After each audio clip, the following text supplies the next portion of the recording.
مسجد اقصی کی بہت بڑی فضیلت ہے۔ مسجد اقصی کو تیسرا حرم بھی کہا جاتا ہے۔ جیسے پہلے حرمین شریفین مسجد حرام، مسجد نبوی، ان کو حرمین شریفین کہا جاتا ہے، تو اسی طرح مسجد اقصی کو حرم ثالث بھی کہا جاتا ہے۔ مسجد اقصی یہودیوں، عیسائیوں اور ہم مسلمانوں کے لیے بڑی اہمیت کا حامل ہے، یعنی آسمانی تمام مذاہب کا جو ہے ان کے نزدیک اہمیت ہے۔ مسجد اقصی کے لیے ہر ایک مسلمان کے دل میں محبت ہے، الفت ہے، تکریم و توقیر ہے۔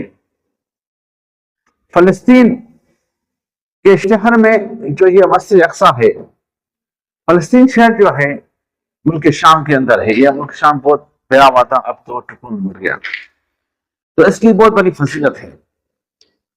اب یہ ہے جیسے اللہ نے فرمایا سبحان الذی اسری بعبدہ لیلا من المسجد الحرام الی المسجد الاقصی، تو علماء نے فرمایا کہ یہ جو آیت مبارکہ ہے مسجد اقصی کی شان کے لیے یہی کافی ہے۔ حالانکہ اور بھی بہت سے روایات اور حدیث مبارکہ اور آیت مبارکہ مسجد اقصی کی شان میں ہیں،